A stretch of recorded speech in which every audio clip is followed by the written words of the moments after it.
नमस्कार। आज हम आपको ले चल रहे हैं भुवनेश्वर के एक पेइंग गेस्ट में, एक पीजी जिसकी कहानी थोड़ी अलग है। हमारे पास भुवनेश्वर का प्रेतवाधित पीजी कहानी के कुछ हिस्से हैं और इसमें एक कमरा है, कमरा नंबर 203, जो शायद भुलाए नहीं भूलता। कहानी अनन्या नाम की एक लड़की की है। इंजीनियरिंग स्टूडेंट है, इंटर्नशिप के लिए भुवनेश्वर आई है। नई जगह, नया शहर। उसे एक पीजी में जगह मिलती है। मालिकन है रानी आंटी और कमरा मिलता है, हाँ वही, कमरा नंबर 203। बाहर से देखने में पीजी ठीक ठाक ही था, लेकिन अंदर कुछ बात थी, पुराना सा और अजीब सी खामोशी। रानी आंटी नियमों को लेकर थोड़ी सख्त हैं। अनन्या को पता चलता है कि उसकी रूममेट कुछ दिन बाद आएगी। मतलब शुरुआत में वो अकेली है, कमरा नंबर 203 में, और पहली रात से ही अजीब चीजें शुरू हो जाती हैं। सुबह उठी तो देखा बाथरूम का शावर वो अपने आप चल रहा था। पहली रात, ये तो अजीब है। हो सकता है प्लम्बिंग की दिक्कत हो। शायद अनन्या ने भी यही सोचा होगा। फिर शाम को कमरे की बत्तियां टिमटिमाने लगी, मतलब फ्लिकर कर रही थी। उसने सोचा चलो ठीक है, पुरानी बिल्डिंग है, वायरिंग की प्रॉब्लम होगी, नई जगह है, एडजस्ट करना पड़ता है। लेकिन अगली रात करीब 2 बजे मामला थोड़ा, कह सकते हैं, गंभीर हो गया।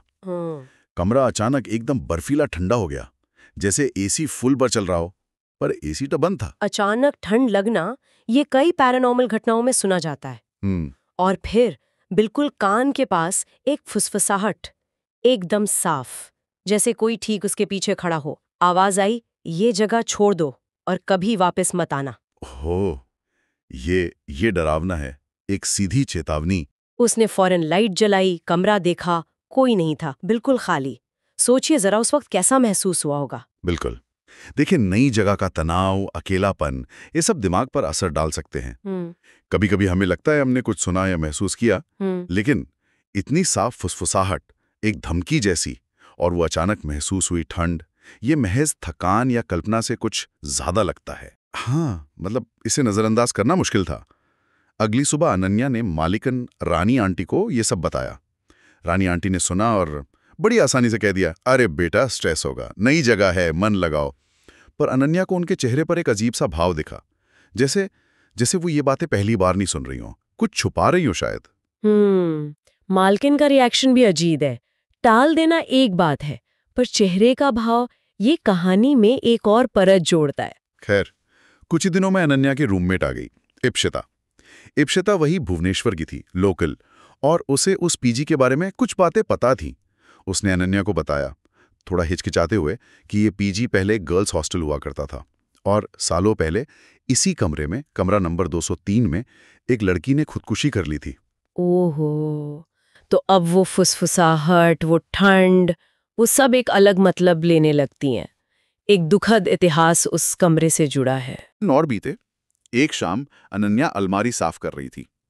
पीछे की तरफ उसे एक पुरानी डायरी मिली, नीले रंग की कवर वाली। उस पर नाम लिखा था प्रिया दास। प्रिया दास? वही लड़की जिसने हाँ। शायद वही। और उस डायरी में जो लिखा था वो पढ़कर तो रोंगटे खड़े हो जाएं। एक जगह लिखा था, मैं यहां सो नहीं सकती, मुझे लगता है कोई मुझे हर वक्त देख रहा है। रात को मुझे बिस्तर के नीचे से हाथ दिखते हैं, जैसे वो मुझे खींच लेंगे। हे भगवान, ये तो बहुत ही भयानक है।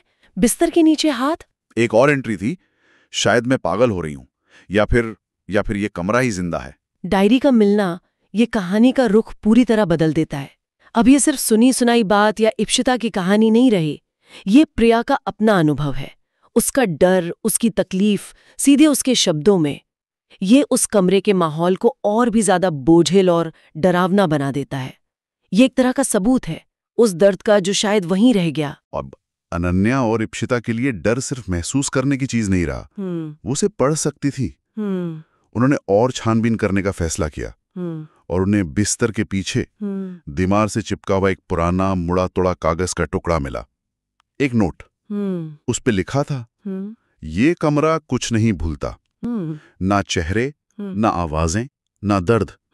जो यहाँ आता है वो कभी पूरी तरह से जाता नहीं। बाप रे, ये तो सीधी सीधी धमकी जैसा है कमरे की तरफ से। और जैसे ही उन्होंने वो नोट पढ़ा, कमरे की बत्तियां पागल की तरह टिमटिमाने लगी, बहुत तेज।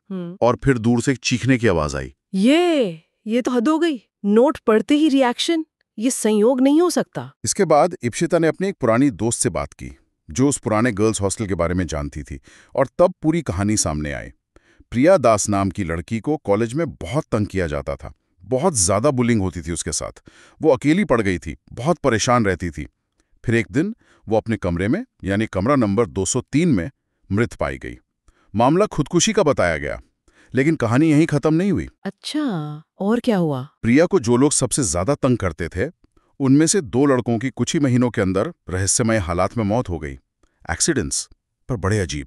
ओह, तो ये एक तरह का बदला था या सिर्फ इत्तेफाक? कौन जाने। लेकिन इन घटनाओं के बाद हॉस्टल को बंद कर दिया गया।